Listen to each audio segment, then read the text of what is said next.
Putrai. Sudah aku. Nah, Khairul record juga. Coba try. Sudah tuh. Wah, siapa pembuka? Kejap saya pun mau try. Oh, Teda sudah. Apa yang Teda, Cok? Teda sudah record. Recording boleh 2 orang aja. Nah, ya, 2 orang aja. Oke lah. Wang, jangan kau kasih berhenti ya, Wang. Awas kau kalau full. Siapa satu siapa lagi? Ilham kan? Siapa record? Aku. Oke. So, gambar yang tadi itu? Oke, yang gambar tadi itu Afila terangkan. Afi terangkan 1 orang itu gambar. Jadi kita bincang apa? Kita bincang pasal 3 kriteria. Oh, itu maksudnya Bukan Hafi terangkan gambar tuh. Masuk. Afi terangkan pasal gambar ja. So, kita terangkan pasal 3 kriteria foto journalism tuh kan? Iya.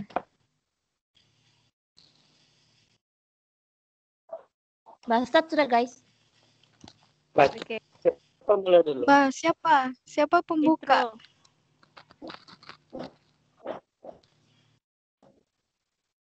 Siapa? Nah, Teda sudah yang mau bercakap.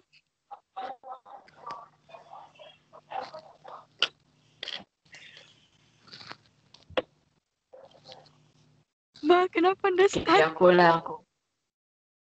Oke, Khairul. Assalamualaikum.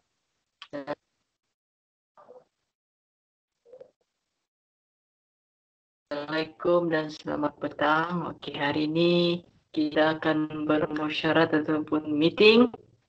Dengar kah suara? Dengar. Oke, dengar, teruskan. Oke. Seperti yang kita tahu, kita diberikan satu kerja atau peneliti yang berkaitan dengan photo communication. Oke. Photo communication ini terdiri daripada 3 kriteria. Yang pertama sekali ialah timeliness, kedua objektif, dan ketiga naratif. So, ada siapa di sini boleh menerangkan kriteria yang pertama yaitu timeliness?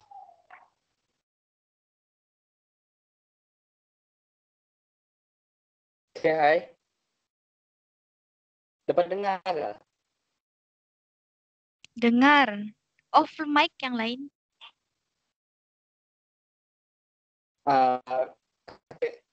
Untuk kriteria pertama bagi saya adalah timeliness, yaitu seperti masa. Dia seperti gambar tu, dia mempunyai banyak kaitan dengan rangkaian peristiwa yang seperti baru-baru berlaku lah pada masa kini.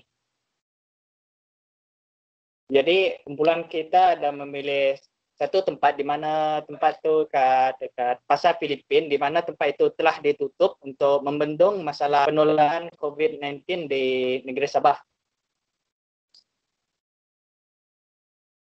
Dapat dengar kah? Dengar. Dengar. Secara umumnya timeliness ini sebenarnya sesuatu peristiwa yang baru ataupun recent story yang diwartakan di berita ataupun di media-media. Oke, kriteria yang kedua ialah objektif. Anyone to explain? Saya lah. Dengar Bapak kan? Hello? Oke, dengar. Oke, dengar. Oke, kriteria kedua bagi foto journalism Objectivity yang bermaksud situasi yang ditunjukkan dalam gambar adalah gambaran yang tepat. Contohnya gambar yang kita pilih tadi itu situasi di pasar kraftangan atau pasar Filipin yang menunjukkan kesan daripada COVID-19 kepada penduduk di Sabah. Contohnya dia memberi impak kepada peniaga-peniaga yang menjejaskan pendapatan mereka. Selain itu, impak kepada pelancongan sendiri kerana kita boleh tengok pengurangan jumlah pengunjung terutama dari luar negara yang kita tahu di Sabah ni dia punya pelancong dari China sangat banyak, tapi akibat daripada COVID-19 tu pengurangan jumlah pengunjung berkurang dari hari ke hari lah. Sampai sekarang pun rasanya memang kurang lah, bukan kurang, memang tidak. Itu untuk objectivity. Wang teruskan. Okey,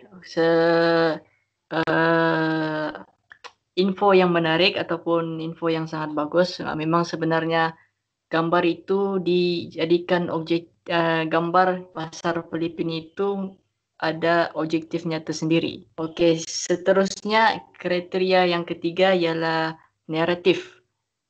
Ada siapa yang mau? Saya mau try apa yang saya faham pasal kriteria yang ketiga. Okey. Boleh. Okey, apa yang dimaksudkan dengan kriteria ketiga ni ialah selain daripada gambaran tu kan kita ambil berita tu. Jadi selain daripada tu maklumat yang kita peroleh itu daripada data ataupun fakta-fakta yang sahih daripada berita-berita yang lepas yang memang hangat diperkatakan lah. Jadi memang itulah kriteria yang ketiga tu memang secara umumnya memang mengambil data ataupun maklumat yang sahih daripada sumber-sumber yang sahih seperti kementerian, macam itulah. Fahamkah juga? Okey. Faham. Okey, faham. Secara spesifikasinya, naratif ini ialah sesuatu peristiwa yang berkaitan dengan satu berita yang barulah, yang boleh dikaitkan dengan peningkatan jumlah pesakit COVID ataupun jumlah positif. Okay, ada penambahan, Siti Nurhaliza? Saya kesimpulan semua sudah. Ada lagi yang mau tambah lagi? Saya bagi peluang sama yang lain kalau mau tambahan lagi.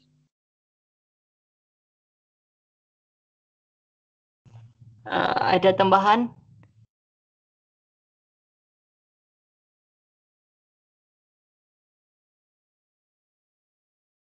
Ya. Alamak. Out. Kena. Okey, enggak apa. Astaga. Okey, Jadi boleh. tidak penambahan. mula Okey, balik. boleh teruskan. Mula balik. Indah. Saya masih recording. Tapi itu mula balik tu 31 saat. Kalau Koti memang mula balik tapi yang recording je teruskan. Oh, Ya. sebab terkeluarkan. Okey. Ya. Jadi saya tutuplah kesimpulan semuanya sekali Boleh. tiga kriteria. Okey. Boleh. Mula-mula saya terangkan kriteria yang pertama lah kan. Dengar juga? Okey, timeliness ni kalau singkatan dia lah. Timeliness ni macam dia gambar yang mempunyai maksud yang berkaitan dengan rangkaian peristiwa yang baru berlaku atau terkini. Macam dari tahun ke tahun tu kan, itu timeliness nama dia. Jadi ini pula kriteria yang berkaitan dengan gambar. Jadi gambar ni mesti mempunyai rantaian lah dari satu, mesti dia berkaitan peristiwa tu. Tapi yang mesti baru berlaku atau paling terkini lah. Oke. Kenapa kami memilih nih gambar? Kenapa kami cakap yang gambar nih mempunyai kriteria timeliness? Sebab kami dapat nih gambar daripada portal digital surat kabar yang dinamakan sebagai utusan Malaysia bertajuk 1228, yaitu pahit untuk ditelan tajuk dia. Jadi gambar ini memang diambil karena mempunyai kriteria gambar yang berciri-ciri foto jurnalistik. Dia berciri-ciri foto jurnalistik yang terkini. Jadi kami ambil gambar ini sebab dia baru berlaku kemarin. Jadi ini nih boleh dipanggil sebagai timeliness lah, di mana melibatkan rantaian peristiwa terkini mengenai COVID-19 yang berlaku di negeri Sabah. Oke, catatan rekod yang terkini sebanyak 1228 dijadikan sebagai tajuk utama kerana Malaysia kini telah mencapai 4 angka. Oke, 4 angka kes COVID-19. Jadi sebab itu dia menjadi tajuk utama dan merupakan berita terkini. Jadi gambar ni memang sangat sesuai digelar ataupun memang sangat sesuai dan mempunyai kriteria timeliness. Okey, boleh saya pergi seterusnya? Okey, yang kedua adalah yang kedua adalah objectivity. Okey, objectivity ni merupakan kriteria kedua yang bermaksud situasi yang menunjukkan yang ditunjukkan dalam gambar tu mesti tepat mewakili peristiwa di mana ia direkod yang mengandungi isi dan nada suara. Kalau kamu tengok tu gambar, yang gambar kita pilih tu yang pasar kraft tangan atau dipanggil sebagai pasar pasar Filipina tu, memang gambar ni sangat tepat untuk mewakili mewakili kes yang berlaku di Sabah lah, kan? Memang objektiviti dia memang sangat tepat lah. Jadi dalam gambar tu memperlihatkan situasi yang sangat tepat mewakili peristiwa yang sedang berlaku, iaitu COVID-19. Hal ini dikatakan demikian kerana gambar ni diambil di pasar Filipina yang selalunya dikunjungi oleh banyak pelancong, orang tempatan, tapi kini disebabkan oleh kes peningkatan COVID-19, ianya kini lengang dan kosong akibat penularan yang tinggi terutamanya di Sabah ketika ini. Okey, boleh saya pergi kriteria yang ketiga? Ada soalan? Tiada? Okey, saya go on lah. Lepas tu naratif. Naratif ni cerita. Paling senang kamu dapat huraikan adalah cerita. Okey, kriteria yang ketiga ialah naratif ni, gambar mestilah digabung dengan berlainan berita, di mana menjadikan berita ni mesti daripada fakta yang betul atau fakta yang sahih, supaya pembaca ni dapat memahami dia terutamanya dalam bentuk budaya. Okey, naratif ni cerita, tapi bila cerita ni mesti dia dapatkan fakta yang salah. Boleh faham naratif? Okey, saya teruskan ngah. Kenapa gambar ni mempunyai ciri-ciri ataupun kriteria naratif? Sebab kami ambil dia dari berita portal digital utusan Malaysia tadi, di mana jalan cerita atau naratif dia, fakta dia diambilkan berdasarkan laporan Majlis Keselamatan Negara. Sebab dia tahu kes 1228 adalah daripada sumber yang sahih, iaitu laporan Majlis Keselamatan Negara. Jadi naratif yang ditulis ni,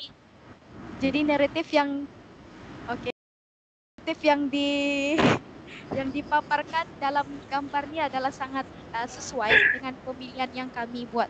Okey. Apa kaitan naratif dengan budaya pula? Okey, budaya ni kalau kita baca tu surat kabar dalam portal, dia ada tunjukkan. Dia bilang memakai pelitup separuh muka diletakkan di bawah dagu dan berjabat tangan itu menunjukkan kemesraan seseorang, kan? Yang itu tu merupakan budaya. Bolehkah? Boleh tangkap? Naratif kan berkaitan dengan budaya. Jadi salah satu contoh budaya yang dia tunjukkan yang itulah budaya melanggar SOP. Okey, melanggar SOP. Jadi inilah sebab berlakunya peningkatan COVID-19. Jadi memang mempunyai cerita lah dalam gambar tu pun kita sendiri boleh tahu sudah cerita dia. Okey. Lepas tu kesimpulan semua boleh? Kak, Afi ada mau tambahan sesuatu sebelum saya bergerak ataupun berpindah kepada kesimpulan? Tambahan, Fi? Okey, sekejap aku dengar tak suara aku? Oke, dengar. Sorry aku ada teknikal sikit. Sekejap. Okey, macam yang aku faham sekarang, kita ada 3 elemen kan? Timeliness, objektif dan naratif. Jadi, macam yang Siti terang, aku rasa pemilihan video ni, pemilihan gambar ni sangat bersesuaian sebab dia sangat tepat sebab yelah sebab yang kita nampak kan macam dulu fasa Filipin tu macam ramai orang, jadi sekarang pada macam lengang lah. Jadi macam dari gambar tu juga macam kita nampak lah kan macam ada peristiwa dia yang sangat macam memberi kesan lah, yang bagi nampak macam COVID-19 tu serius, sangat serius sekarang, kes yang meningkat naik sampai 1,000 kes. Jadi aku rasa pemilihan gambar tu sangat bersesuaian lah. Okay Ti?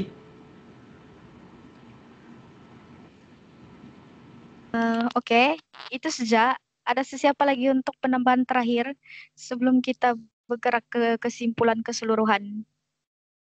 Tidak. Tidak soalan? Semuanya oke.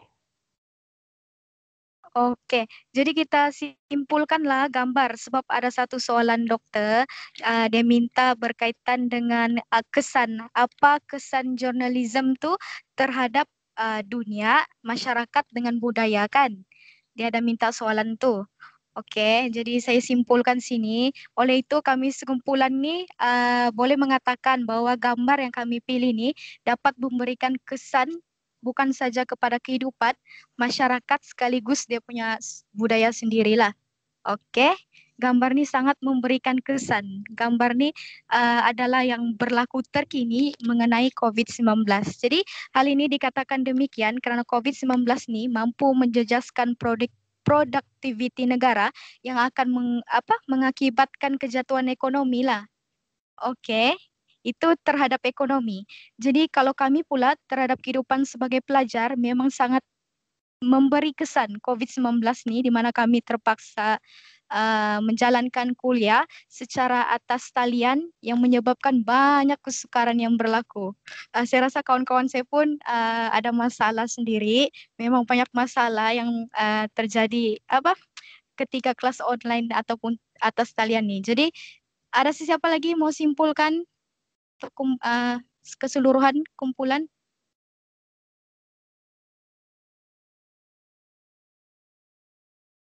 Ada siapa mau share? Last? Tidak sudah? Oke, boleh tutup meeting siapa? Thank you. Oke. Semuanya faham kan? Oke, nanti kita Oke, share paham, gambar paham. pula.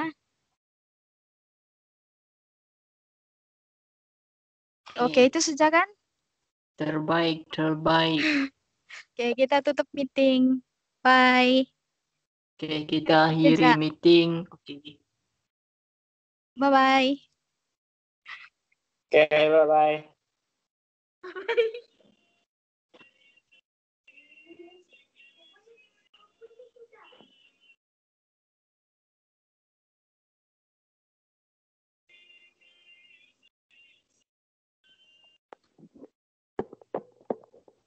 Oke, Kak.